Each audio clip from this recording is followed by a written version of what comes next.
Hello Revanth గారు. Hello అండి. So ఇప్పుడు ఎన్ఆర్ఐస్ మోస్ట్ కామన్ గా ఇగ్నోర్ చేసే థింగ్ ఏంటి అంటే ఒక సర్టెన్ పీరియడ్ ఆఫ్ టైం తర్వాత వాళ్ళకి ఇది ఇబ్బంది అవుతుంది అని అనుకున్న సినారియోస్ ఉంటాయి కదా, సో అసలు అవి ఏంటి, దాని గురించి ఒకసారి డిస్కస్ చేద్దాం. సో గతంతో కంపేర్ చేస్తే ఎన్ఆర్ఎస్ ఇప్పుడు ఇండియాకి తిరిగి రావాలి అనే ఒక ఉద్దేశంలో చాలా మంది కనపడుతున్నారు. ఇఫ్ యూ టేక్ యుఏఈ లాంటి నేషన్స్ కి అయితే కనుక ప్యూర్లీ డబ్బులు సంపాదించడానికే వెళ్తారు. కొంతమంది ఆఫ్రికన్ కంట్రీస్ కి వెళ్తారు. ఆ కంట్రీస్ కి వెళ్ళే వాళ్ళందరూ కూడా ప్యూర్లీ డబ్బులు సంపాదించడానికి, అక్కడ సెటిల్ అవ్వాలి అనే ఆలోచన యూజువల్లీ ఉండదు. ఈవెన్ సింగపూర్ వెళ్లే వాళ్ళు కూడా ఇండియాకి తిరిగి రావాలన్న మైండ్ సెట్ లో ఉంటారు, because cost of living is very high there. In fact అసలు సింగపూర్ లో ఉండే వాళ్ళు అయితే పిల్లల్ని కూడా ఇక్కడే చదివించడం బెటర్ ఏమో అన్న మైండ్ సెట్ లో కూడా ఉంటారు. సో ఇక్కడ సారాంశం ఏంటి, ఇండియాకి తిరిగి రావాలి అన్న మైండ్ సెట్ లో చాలా మంది ఉన్నారు. అండ్ ఇప్పుడు అమెరికాకి వెళ్ళిన వాళ్ళు కూడా తిరిగి రావాలని ఆలోచిస్తున్నారు. అక్కడ మారుతున్న జియో పొలిటికల్ సిచ్యువేషన్స్ కానీ, రేసిజం బాగా పెరుగుతోంది ఇండియన్స్ మీద. So looking at all the situations, India is the final destination అనే ఒక క్లారిటీ ఈ మధ్య కొంతమంది ఎన్ఆర్ఐలకు వస్తుంది. సో నేను వాళ్ళతో మాట్లాడుతున్నప్పుడు నేను అబ్జర్వ్ చేసింది ఏంటి అని అంటే, నేను హెల్త్ ఇన్సూరెన్స్ ఉందా అని అడిగితే yes we have health insurance, కానీ మాకున్న హెల్త్ ఇన్సూరెన్స్ ఇక్కడ యుఎస్ లో పర్టికులర్, సో ఆ కంట్రీ నేషన్స్ లోనే అప్లికబుల్ అవుతూ ఉంటాయి. మరి ఇండియాలో హెల్త్ ఇన్సూరెన్స్ ఉందా అని అడిగితే ఇండియాలో హెల్త్ ఇన్సూరెన్స్ ఎందుకండి, మాకు ఇక్కడ ఉంది కదా అని చెప్పేసి అంటారు. సో ఇక్కడ గుర్తుపెట్టుకోవాల్సింది ఏంటంటే, మీరు తిరిగి రావాలి ఒక టైం కానీ మీ మైండ్లో ఉన్నప్పుడు, మీరు తిరిగి వచ్చే టైంకి మీ హెల్త్ కండిషన్, మీరు ఇండియాకి తిరిగి వచ్చాక హెల్త్ ఇన్సూరెన్స్ని ఇష్యూ చేయలేకపోవచ్చు, అన్నీ అనుకున్నట్టుగా ఉండకపోవచ్చు. సో అన్నీ బాగున్నప్పుడే, a diabetes, hyper tension, cholesterol ఇవేమి కూడా రానప్పుడే ఎర్లీ ఏజ్లోనే ఇండియాలో ఒక స్ట్రాంగ్ హెల్త్ ఇన్సూరెన్స్, 5-10 లక్షలు కాదు, కుదిరితే unlimited health insurance, just like US, just like other countries. ఇప్పుడు ఇండియాలో కూడా అన్లిమిటెడ్ వచ్చేస్తుంది. అన్లిమిటెడ్ హెల్త్ ఇన్సూరెన్స్ తీసి పెట్టేసుకోవాలి. రెండో అంశం గుర్తుపెట్టుకోవాల్సింది ఏంటంటే, హెల్త్ విషయంలో మీకు వేరే కంట్రీస్లో ట్రీట్మెంట్ బాగుంటాయని ఇంప్రెషన్ ఒకప్పుడు ఉండేదేమో, బట్ సర్ప్రైజింగ్లీ ఇప్పుడు ఇండియాలో హెల్త్ రిలేటెడ్ టూరిజం చాలా పెరుగుతుంది. ట్రీట్మెంట్ ఎఫోర్డబుల్ గా క్వాలిటీ తోటి ఇండియాలో జరుగుతుంది. వేరే కంట్రీకి వెళ్ళాల్సిన అవసరం లేదు. ఇప్పుడు ఎవ్రీథింగ్ ఈజ్ అవైలబుల్ ఇన్ ఇండియాలో.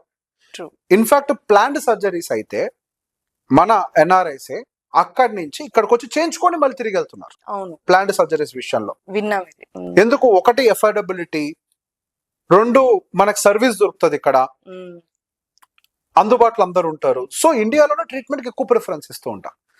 మీరు వీటన్నిటిని ఇగ్నోర్ చేసి ఎప్పుడో తిరిగి వచ్చే టైంకి తీసుకుందామని మీరు అనుకుంటే, ఆ టైంకి మీకు హెల్త్ ఇన్సూరెన్స్ లేకపోతే మీరు ఆ దేశానికి వెళ్ళి ఎంత డబ్బు సంపాదించినా మీ డబ్బు మీకోసం నిలబడదు.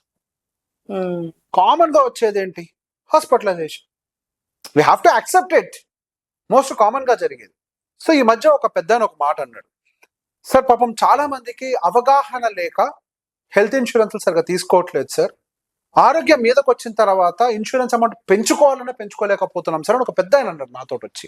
నేను అప్పుడు ఆయనతో ఒక మాట అన్నా, సార్ ఇది అవగాహన లోపం కాదు, ఇగ్నోరెన్స్ అంటే తెలుసు కదా, తెలిసి కూడా చేయకపోవటం ఇగ్నోరెన్స్ అండి. హెల్త్ ఇన్సూరెన్స్ అనే ఒక టాపిక్ అందరికీ తెలుసు, కానీ దాన్ని తీసుకోవడానికి మాత్రం ఇంట్రెస్ట్ చూపించారు సార్. ప్రాబ్లం వచ్చిన తర్వాత అయితే వాళ్ళకుండా చిన్న సమ్ ఇన్సూరెన్స్ పెంచుకోవాలనుకుంటారు, లేకపోతే ప్రాబ్లం వచ్చాక ఇప్పుడు హెల్త్ ఇన్సూరెన్స్ వస్తుందా అని చూస్తారు, కానీ అన్ని బాగున్నప్పుడు దాని వైపు ఆలోచించారు సార్ అని. ఇది ignorance you have to pay very big amount. ఇది పెద్ద ప్రాబ్లం. రెండోది, ఇన్సూరెన్స్ పాయింట్ ఆఫ్ వ్యూలో ఎన్ఆర్ఐస్ కి without any health checkups 3 crores వరకు కూడా ఎలిజిబిలిటీ ఉంది. సెల్ఫ్ డిక్లరేషన్ తోటే ఇచ్చేస్తారు. యూజువల్ ఇండియాలో తీసుకోవాలి అని అంటే Indians, resident Indian health checkups కూడా ఉంటాయి, అక్కడ సెల్ఫ్ డిక్లరేషన్ తో ఇస్తారు 3 కోట్ల వరకు. మీరు వేరే కంట్రీలో పే చేస్తున్నటువంటి ప్రీమియమ్స్ తో కంపేర్ చేస్తే టర్మ్ ఇన్సూరెన్స్ ఇండియాలో తీసుకుంటే చీపర్ అవుతుంది, చీపర్ కాస్ట్ దొరికేస్తుంది మీకు. Good thing with term insurance ఏంటి అని అంటే, if you take term insurance anywhere in the world, even if you have term insurance in other country also, ఇండియాలో ఏం జరిగినా మీకు పే చేస్తారు. Same thing applies to the Indian term insurance also. So Indian term insurance కూడా తీసుకొని పెట్టుకోండి, ఒకటి తక్కువ ప్రైస్ కి దొరుకుతుంది, అన్ని బాగున్నప్పుడే. ఇంకొకటి ఏం చేస్తారని అంటే, ఒకేసారి పే చేయటం ఎందుకు, 60 years వరకు పెట్టుకుంటే వీళ్ళు పే టిల్ 60 అని పెడతారు.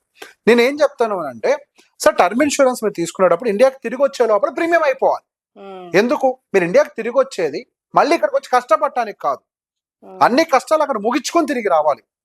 మీ టర్మ్ ఇన్సూరెన్స్ కవరేజ్ 60 ఏళ్ళ దాకా ఉండాలి, కానీ ప్రీమియం పేమెంట్ మీరు అక్కడ ఉండగానే ఫినిష్ చేయాలి.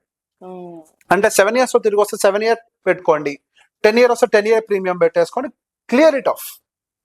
ఆఖరి రోజు దాకా భరించకండి. టర్మ్ ఇన్సూరెన్స్ విషయంలో హెల్త్ గా ఆపర్చునిటీ లేదు, we have to keep paying, but term కి మీకు ఆప్షన్ ఉంది, సో యూస్ దట్. సో ఇక్కడ రీసెంట్ గా నేను ఒక క్వైరీ విన్నాను అనమాట.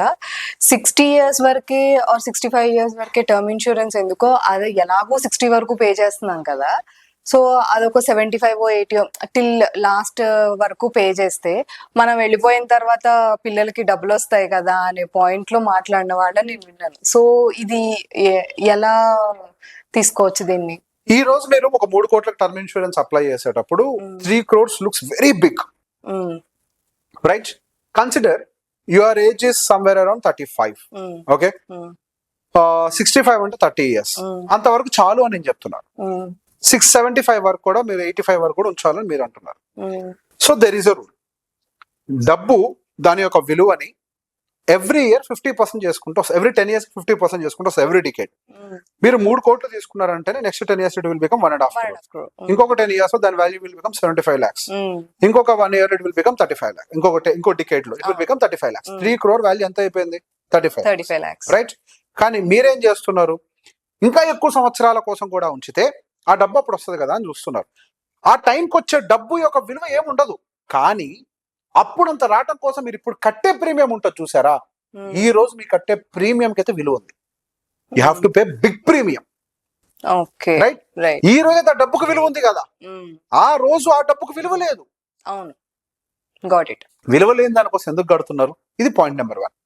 నెంబర్ 2, ఎప్పుడైతే టర్మ్ ఇన్సూరెన్స్ అనేది అంత లాంగ్ టెన్యూర్ పెడతారో, అనకూడదు బట్ అంటాను, మీ పిల్లలు మీ డెత్ ను కూడా ఆస్తిలా ట్రీట్ చేస్తారు.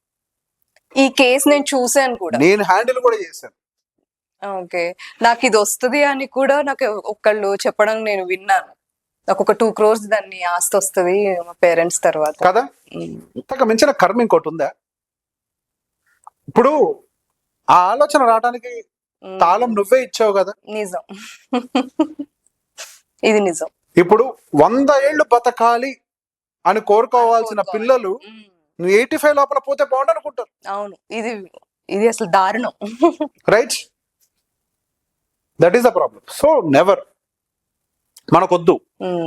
పిల్లలు సెటిల్ అయ్యేంత ఏజ్ వరకు మీ కిడ్ ఏజ్ నే మీరు క్యాలిక్యులేట్ చేసుకోండి. If your kid is at 0, take 30 years. If your kid at 5, take 25 years. If kid at 10, take 20 years only. Settle అవుతారు కదా 30 ఏళ్ళకి. ఇక సెటిల్ కాకపోతే ఎప్పటికీ కాదు, ఇంకా ఏజ్ కూడా కాకపోతే అంతేలేండి, అంతే కదా. 30 కూడా కాకపోతే ఎప్పటికీ ఎవరు. సో ఆ ఏజ్ వరకే తీసుకోండి. టర్మ్ ఇన్సూరెన్స్ అనేది కేవలం మీ ఆదాయానికి భద్రత, అంతే. అది ఆస్తిని సృష్టించడానికి కాదు టర్మ్ ఇన్సూరెన్స్. మీ ఆబ్సెన్స్ లో మీ ఆదాయం లేకపోతే మీ కుటుంబానికి అన్నం పెట్టడానికి టర్మ్ ఇన్సూరెన్స్. అంటే ఒక కేసు విన్నానండి, శ్రీదేవి గారి కేసు ఉంది కదా, యాక్ట్రెస్ శ్రీదేవి గారి కేసు. అది చూసి ఒకళ్ళు నన్ను అడిగిన వాళ్ళు కూడా ఉన్నారు, తనకి ఏదో 200 కోట్లు టర్మ్ ఇన్సూరెన్స్ వస్తుంది పిల్లలకి అని. సో వాళ్ళు అందుకే కదా తీసుకుంటారు, సో మేము ఎందుకు తీసుకోకూడదు అని కూడా అడిగారు అనమాట. సో మా పిల్లలకు కూడా ఆస్తి ఇచ్చినట్టు ఉంటది అని పేరెంట్స్ అన్న వాళ్ళు కూడా ఉన్నారు. ఇది ఎట్లుంటది తెలుసా? శవం పోతుంటే పేలాలు ఏరుకున్నట్టుంటది. నిర్ణయించుకోండి, పేలాలు ఏరుకుంటారేమో. ఎంతకు మించిన హార్ష్గా ఎవరు చెప్పడం అనుకుంటా. ఏరుకోండి పేలాలు. శవం మీద పేలాలు ఏరుకునే బుద్ధి నీకుంటే నేనేం చేయలేను. ఏరుకోండి. రైట్, థ్యాంక్ యూ అండి.